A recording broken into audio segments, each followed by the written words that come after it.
lion's share of this video is from a Finishing My Whips video that I released last Sunday. There was a section in that video where I dove into my approach to how I construct sweaters. How I went from never following a pattern and winging it on my first try making a sweater to the actual sweater process that I currently use, and the areas I want to improve moving forward. So today's video is focusing on that with some new information, how I mentally approach drafting drop shoulder sweaters. Like the one that I'm currently wearing, which is crochet. This process works for both knitting and crochet, and it's definitely not going to click, I think, with everyone's brains, but this is how it works in my head, so hopefully it'll make it make sense for a couple people. When I'm self-drafting, I have a go-to sweater construction, and I only came to this construction through a ton of trial and error. So I'm going to explain to you what my current go-to sweater construction is. It's one that I feel like fits my body the way that I like it to, and I'm really happy with it. And you'll probably see throughout this process that it has just been a mission of solving problems. That's all we're trying to do here. Improving on a design is just, to me, solving problems. And sometimes solving a certain problem created another one, and that's what I'm going to explain throughout this process. I should probably make room for my visual aid, but shout out to the coaster that my older sister made for me for my birthday. She made a whole set of them, and they're really cute. So my very first sweater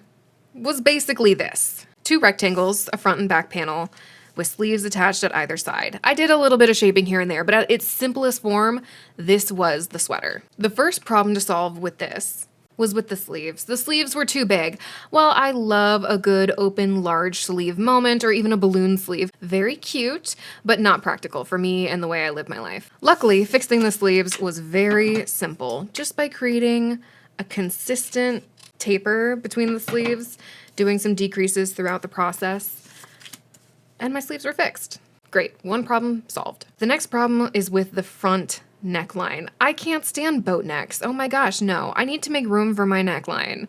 And we needed to make space, big space, because I need enough room for my neck to sit comfortably and enough space for the collar to go once I add that on later. So suddenly, problem number 2 was pretty much solved just by making space for it. But this kind of caused another problem for me. It's not that big of a deal, but I did not like this harsh 90-degree angle that was going on in this area. And so I just wanted to create a little bit of buffer in the back and having just a tiny amount of curve going on. And then also creating a little bit of space for the back neckline when I go to add the collar later on too. This one was another easy problem to solve. You see, it's just a little bit more circular here. It didn't need to be a perfect circle by any means, but just creating some room. And here you can see sort of what it looks like flat when it's assembled. The next problem that I wanted to solve was very similar to the back neckline issue. You know how I said I didn't like that harsh 90-degree angle? Well, the same thing was happening here with the sleeves when I go to cast on. It's just a really tight point that's basically pinching at the bottom here when I go to cast on the sleeves, and I wanted to create a little bit of an easier transition so it didn't feel like it was pinching as much down here. And that one was also honestly pretty easy. It took a while to get the exact ratios down that I seem to like, but that was done just by cutting away some space here and creating just a little bit of slope. And of course you have to do it on both sides. So great, now we have a little bit of slope and action going on, and it makes it an easier transition. At this point, let's forget the sleeves. I had a bigger problem to solve, and that is my big bust. My approach to this, you can think of it in one of 2 ways. Now, way number 1 is I'm making the front panel bigger to accommodate the space it needs to take up.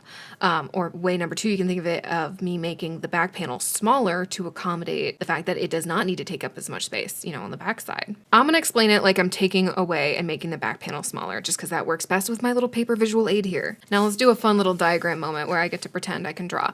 So, the human body, right?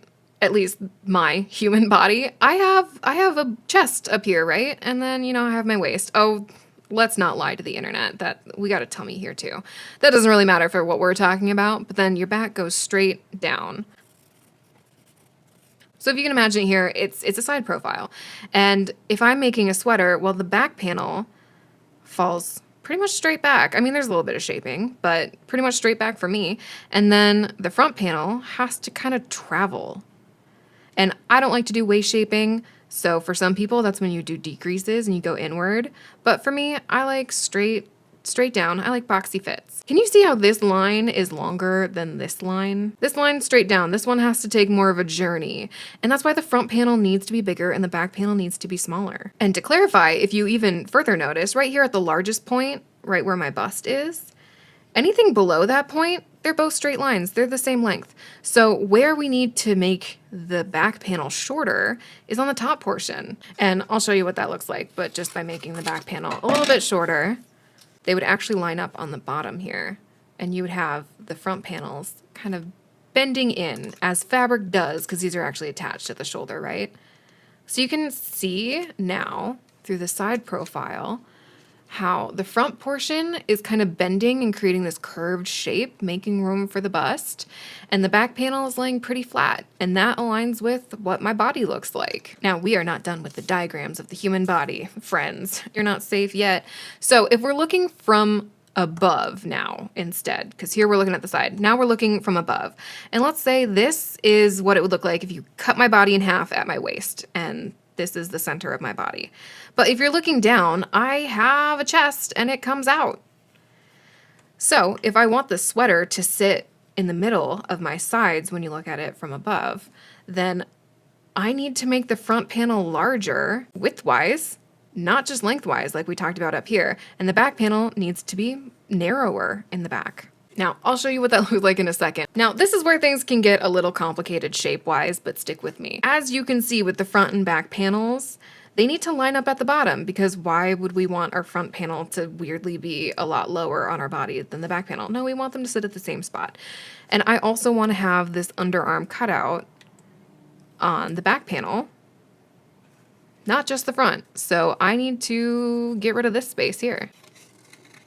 Right, so now the armholes are looking perfect. And you remember how a second ago I was saying that I need the back panel to be narrower than the front panel, and the front panel needs to cover more surface area?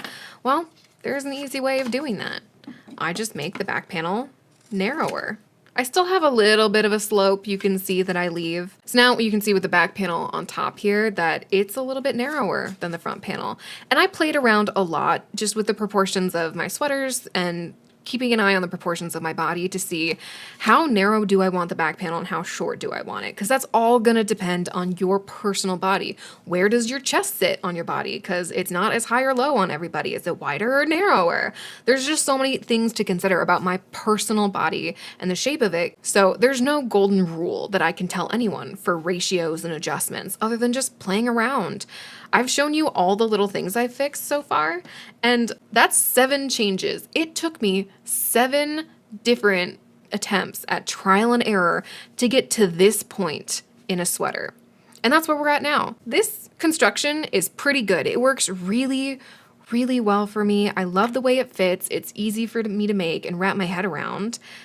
But there's one more problem that I need to solve, and I know how to solve it. I've just been lazy about it, and I don't know if I fully want to do it yet, but I will explain. The next issue for me to solve is with the sleeves, because look at this. How often are you standing with your arms straight out like this? I know I don't do that too often. Most of the time, my arms are sitting at my sides, and what you might notice about the arms sitting straight at the sides is we have some excess fabric going on here, which can show up as either being excess fabric in the underarm that creates a little bit more bunching going on, or for me, the other issue that it actually causes is when I lower my arms, and it's really hard to show it in paper with this example, but it lowers this whole side section of the sweater down, and it creates this sloping effect on the sweater where it looks like, when the sleeves are down at least, it looks like I have this curve shape going on. Now, I don't mind that a ton. In fact, some designs do this on purpose, but I don't want it for every single sweater that I make. Sometimes when my arms are down, I just want it to look straight at the bottom like this.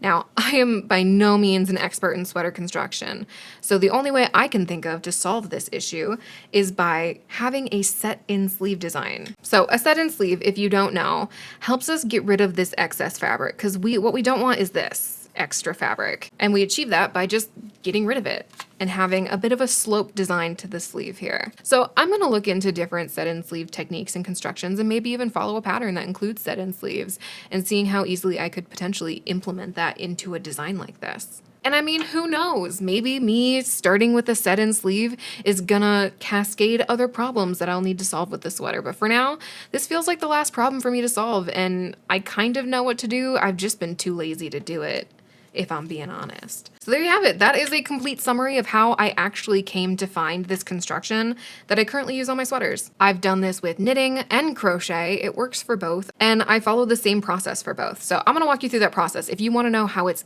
actually assembled from a step-by-step perspective. Now, there are actually multiple ways to achieve this construction, and here you can see what it would look like if you just did it as straight up 4 different panels. If I did the sleeves, the back, the front, all completely separate, and then I could attach them all together via seaming, great, you would have a completed sweater by the end of it. But I don't do that. I don't like doing that. I'm not a huge panel person. I like to watch a sweater grow before me, and I just don't get that satisfaction from doing completely paneled sweaters. So the way I approach this, I will explain. So I start with a shoulder, pick a shoulder, any shoulder, and I work back and forth and back and forth. And I'll keep doing that until I reach this bottom part of the neckline, and then I'll stop. Cut the yarn, put all my stitches on hold, and I'll move over here. And it's a completely separate piece for now. So right now I have 2 separate pieces, and I'll do the same thing, but just mirrored. I'll work back and forth, but instead of doing my increases on the left side, I'll do them on the right side when I get to that part of the neckline. Again, working back and forth and back and forth. Now, when I get to this portion, I'm gonna work all the way across, and then I'm gonna cast on some stitches here, where this bottom part of the neckline is. And I'm going to join it with this other panel, because these should all be stitches on hold, live stitches on hold, just waiting to be knit.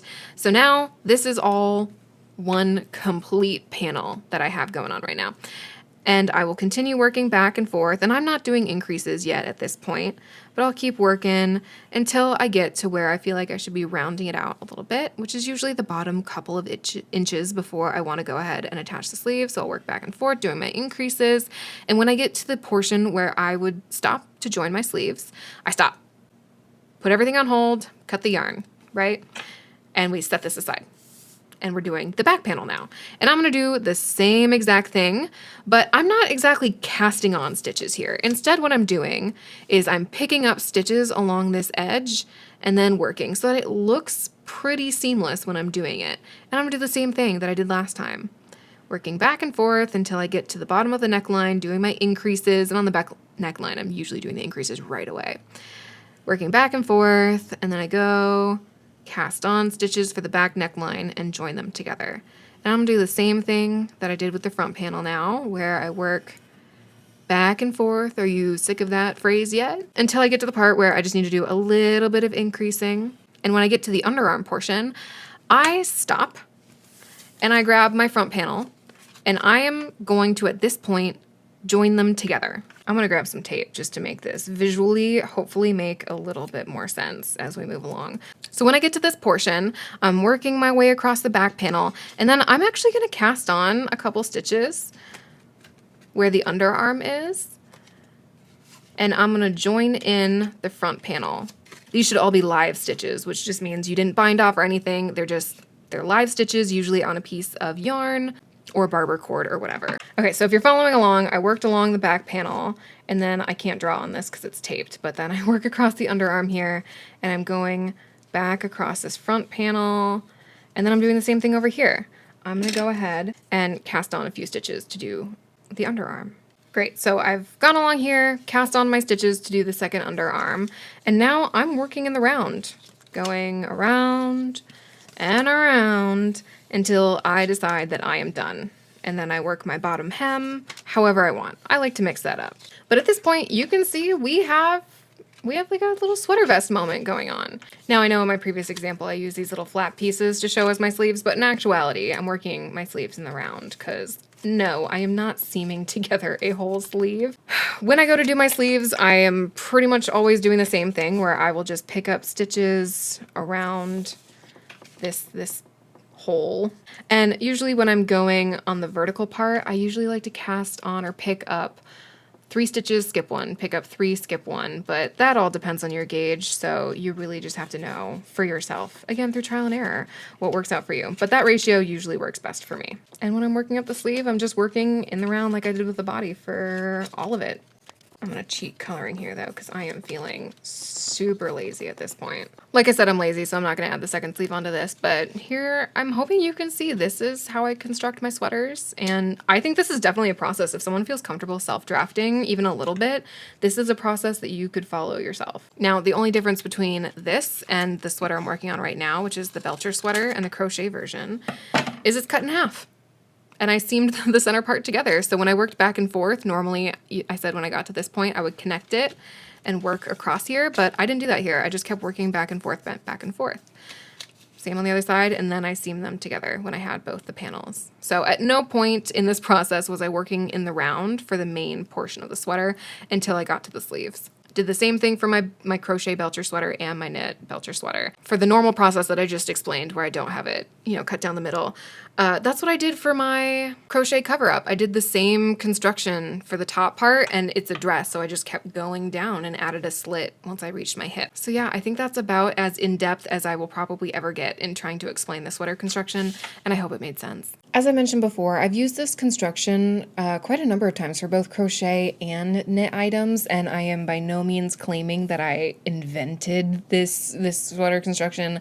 I guarantee it is in so many different patterns in multiple iterations. But I've mentioned before that I was really scared of following knitting patterns. They just looked intimidating and like they were written in a completely different language that I didn't understand. So this is just how I figured out how I like making sweaters before I went and followed knitting patterns originally.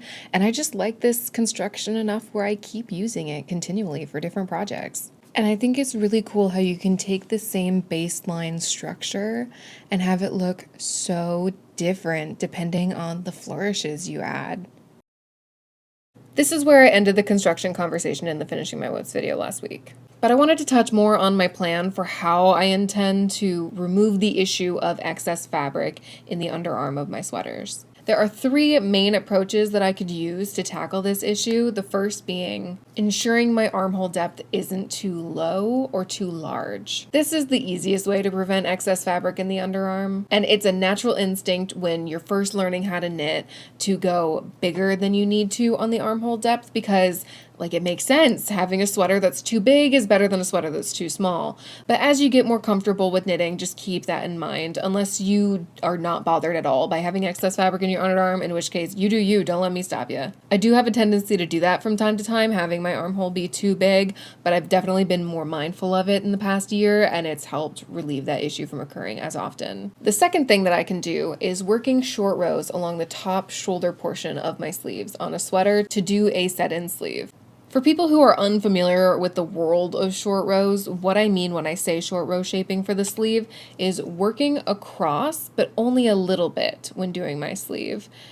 And then working across a little bit more on the next round, a little bit more on the next one, a little bit more, and a little bit more, until I get to my main width.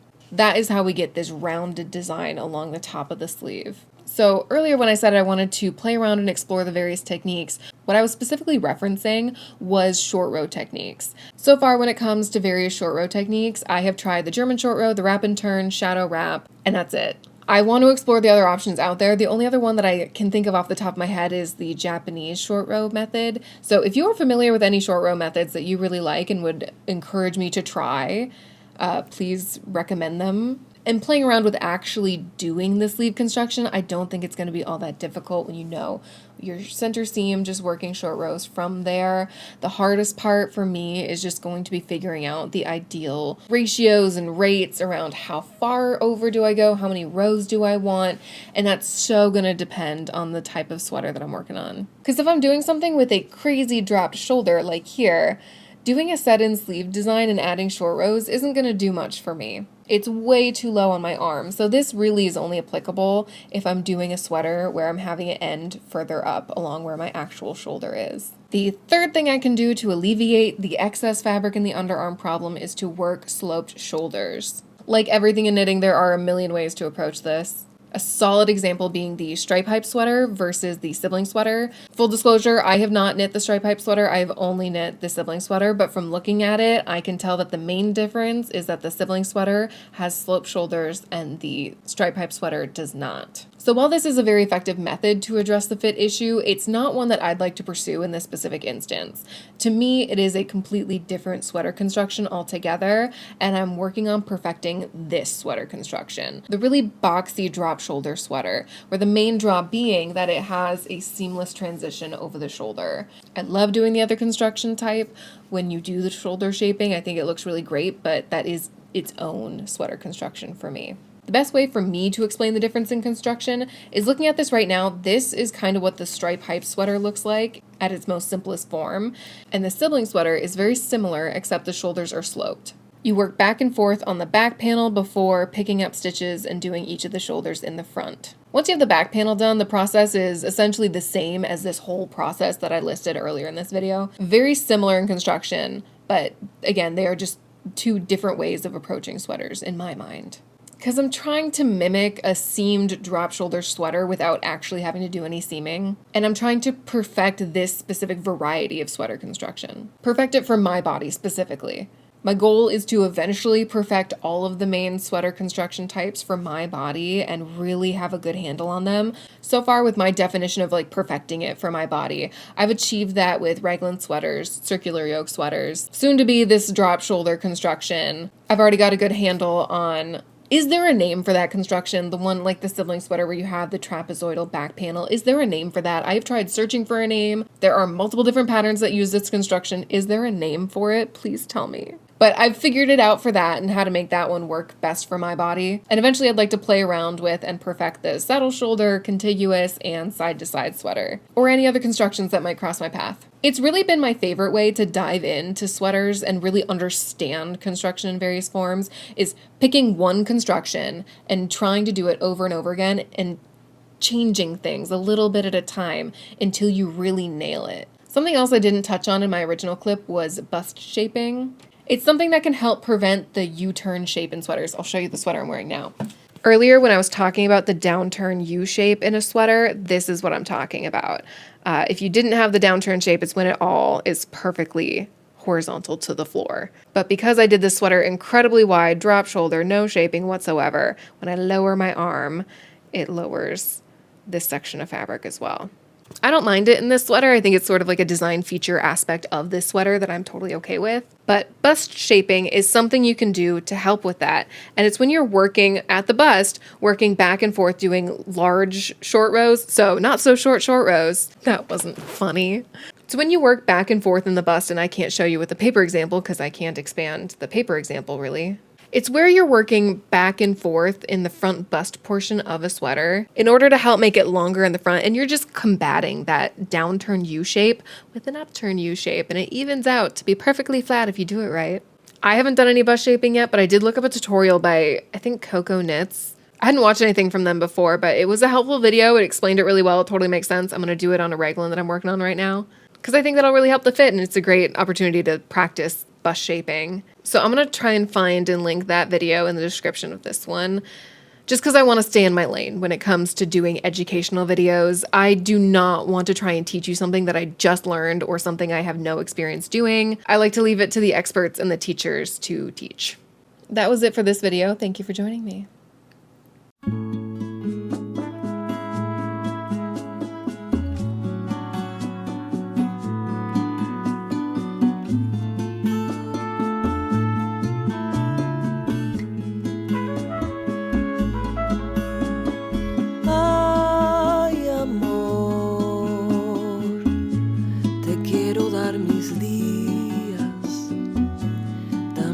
Darte mis noches